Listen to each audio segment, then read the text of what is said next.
So it looks like a bear market, and you're feeling maybe scared, a little insecure, and unsure of what to do next. In this video, I'm going to talk about some basic tactics for getting through the bear market, reducing stress, and hopefully in the end, ultimately making better profit. Of course, whether or not you stay into whatever crypto projects you're invested in, that's up to you in the end. If you decided that you don't really believe in the future of Bitcoin or crypto, then again, that's your decision, but this video is probably not for you. If you do still believe in the future and you think it will go back up again, but you just want to know how to get through the bear market, you've come to the right place. I'm going to talk about some simple tips of getting through, and even one way where you can make some passive income during the bear market and add to those holdings of the assets that you like, so that whenever things go back up, you'll have more than you did before. But wait, before we start, if you find this video helpful or interesting, please remember to like, comment, subscribe, and share it with your friends. Not only that, but we'll be picking our 3 favorite comments to send a $10 trading bonus to.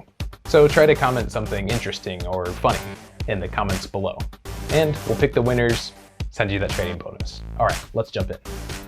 I'll start with the most obvious and most important point. Buy the dip. But don't try to time the dip perfectly. Nobody really knows when the bottom is. It almost always comes as a surprise, and if anybody tells you that they timed it, they probably just got lucky. So one way to profit more from the dip while reducing the stress and guesswork is a very simple and methodical method called DCAing, or dollar cost averaging, which basically just means you decide on a time interval in which you want to put your investment money in to whichever cryptos you're buying, and just keep on buying in those time intervals no matter what the price is when you're buying.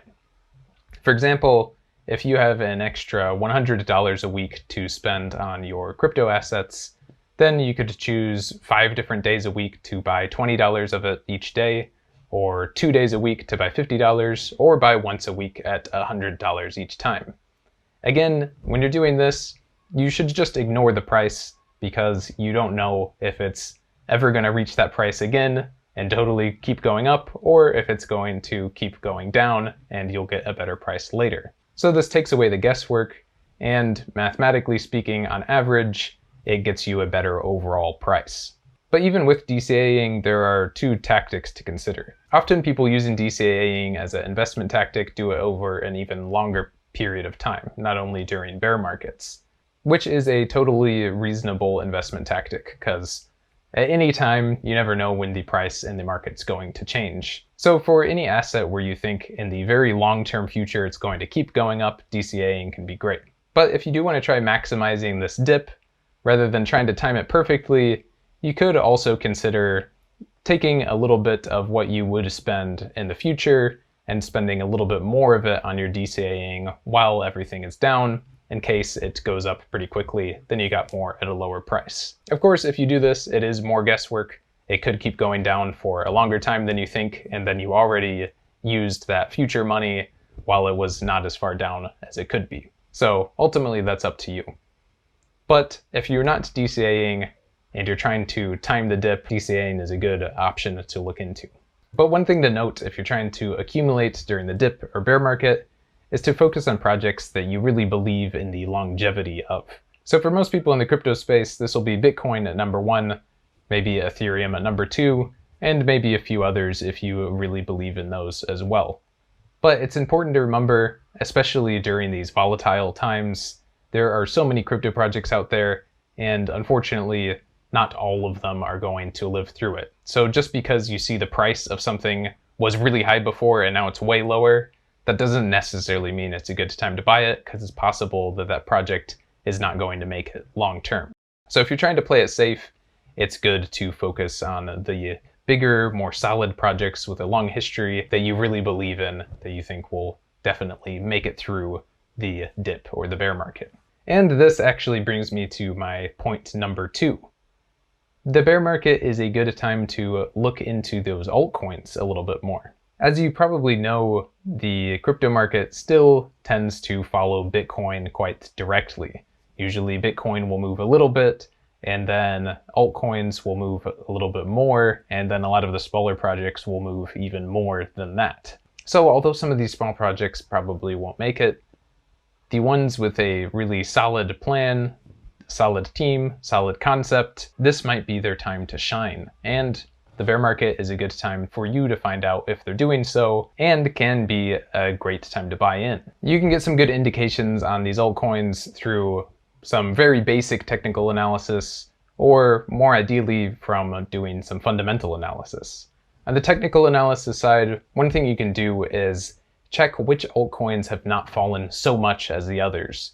This can be an indication that more people believe in the project's longevity and they weren't just using it as a money grab. Although this is a very superficial analysis, and there's also the possibility that they haven't fallen as much yet, but they're actually due for an even steeper downhill move. So I wouldn't rely only on that. A more solid plan is to use this bear market time to do some more fundamental analysis in the altcoins you're already interested in. Look more into their team, into their roadmap, into the development that they have done, into their concept as a whole. Use all of your fundamental analysis techniques that you've learned. You can also find more in some of our videos to try to get a better idea of the altcoins you're interested in. This kind of technical analysis on altcoins is good at any time, but one reason it can be especially beneficial in the bear market is you can specifically pay attention to the development that they're doing now. If a project has slowed their development way down or totally stopped it in the face of a bear market, that can be a red flag, as it could point to it being more of a money grab that they made during the bull market because they knew people were looking for anything to buy.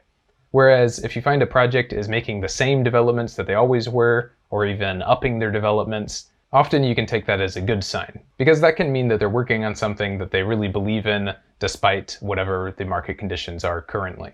And if you do this fundamental analysis and get a lot of positive feedback from everything you look into, then you might decide that this bear market is a great time to buy in, as the price has probably moved even lower percentage-wise than Bitcoin has. And so if you're right about it and they have a bright future, then the price could go up a lot more percentage-wise whenever the market goes back up. Nonetheless, high risk, high reward does apply here. So if you want to spend a bit of your crypto investment budget in some of the altcoins that you believe in while they're down, then you might get a high reward.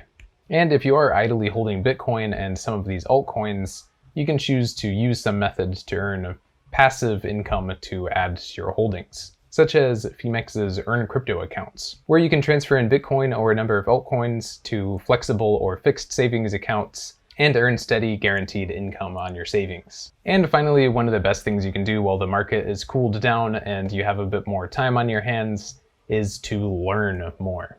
Not only can you do the research and analysis on altcoins that I talked about before, but you can take some time to read some books about the market, about cryptos, or you can read articles online.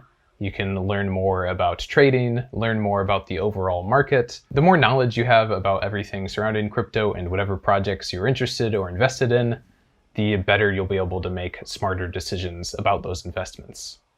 And perhaps the most important thing you can learn about is learn more about yourself. You can reflect on the decisions you've made in the past, especially if you've been in crypto for a while, or at least during the 2021 bull run. There were plenty of opportunities where you could have gotten greedy and done things that you regret, such as holding onto a moonshot too long after it moonshotted and not taking the profits, giving too much into FOMO and hype in things that you didn't really believe in, or even giving into FUD in things that you did believe in but then felt insecure about. Take some time to think back on what you did in the past, what you could have done better, your regrets, and what you'd like to do in the future, and then use all of these to make a better plan for the future and make better choices during the next bull run. All right, that's it for this video. Thanks for watching. If you enjoyed it, please remember to like, follow, subscribe, and share. See you next time.